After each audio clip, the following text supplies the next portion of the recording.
Hi guys, welcome back to my channel, Edmond Mendaros, and for today's quick tutorial, I'm going to show you guys on how to withdraw my Lazada Pashcash Credit, Lazada Cash Loan.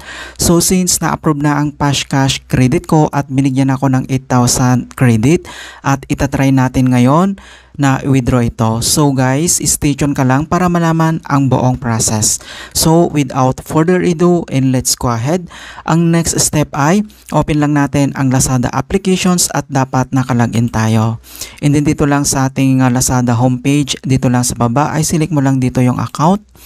And then next, dito lang sa Lazada wallet natin, makikita nyo dito na yung Lazada Pay Later natin ay nag-increase na siya into 13,000. Kaya tayo na-approve dito sa Pashcash Credit. So, share ko lang sa inyo guys ang na-experience ko. Noong 7.5 pa lang yung Lazada Pay Later ko at nag-try ako na mag-activate dito sa Pashcash Credit. Doon ako na-decline guys. So, hindi ko rin alam kung anong dahilan bakit na-reject yung application ko.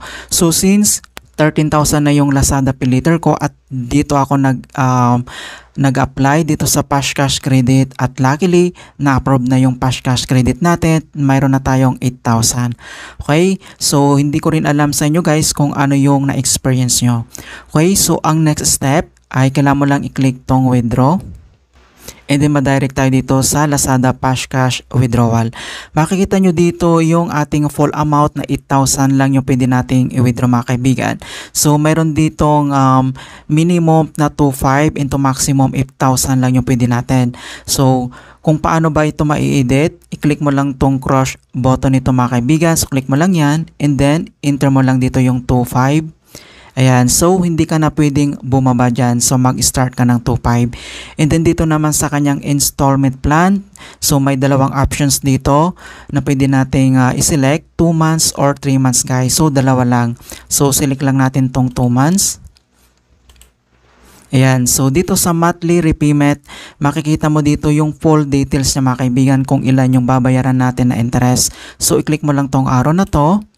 And then dito sa kanyang monthly principal amount, yung total na babayaran natin within next month ay 1,250. Yung kanyang monthly interest amount na 6%. So talagang mataas talaga yung kanyang interest. So 150. And then yung monthly due date 9 of the month. So kung anong date ka mag-apply, so ganito rin yung date next month. Okay? And then next, dito naman sa kanyang loan purpose, so select mo lang tong arrow na to and then select mo lang dito kung anong reason yung paggagamitan mo yung loan. Okay? So select lang natin tong health expenses. And then next, dito naman sa baba ay kailangan mo lang i-click tong agree to the terms and conditions of loan agreement. So click mo lang ito, check mo lang yan and then click mo lang tong withdraw. And then notice, so you can only withdraw one loan at a time lang mga kaibigan. So you may withdraw again after the loan is settled. So pagkatapos mo mabayaran lahat tong first loan natin and then pwede ka ulit in the next. Okay? And next, kailangan mo lang i-click tong submit withdrawal request. So click mo lang yan. And then kailangan lang natin i-enter yung PIN code natin na 6 digit.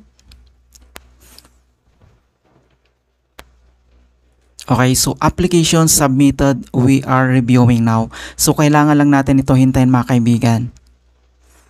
Alright, so Lazada Pashcash Withdrawal Request Approved.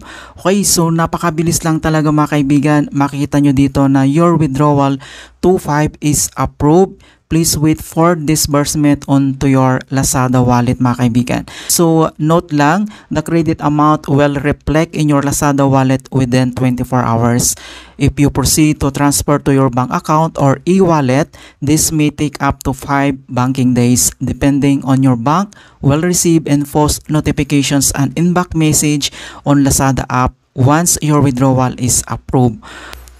So guys, may update. So sabi ko is within 24 hours pero hindi pala, within a seconds lang or just a minute ay matatransfer na kagad dito sa ating Lazada wallet. So papakita ko sa inyo, may na-receive tayong message. Ito siya. Okay, so Lazada Cash withdrawal successful. So your withdrawal of 2,500 is now in your Lazada wallet. Okay, so i-check natin. So open lang natin ang ating Lazada applications and then click mo lang tong account, and then dito sa ating Lazada wallet, makikita nyo dito mga kaibigan na nandito na siya. Napakabilis lang talaga yung kanyang approval at na-transfer kaagad dito sa ating Lazada wallet. Ayan, so ganun lang po kasimple kung paano tayo mag-withdraw dito sa Cash Credit mga kaibigan. Ayan, so please don't forget to like this video and subscribe to my channel for more quality content. Thank you guys and see you in my next tutorial. So in next video guys ay tuturo ko kung paano ba natin ito ita-transfer into e-mobile wallet natin. Okay, so thank you guys.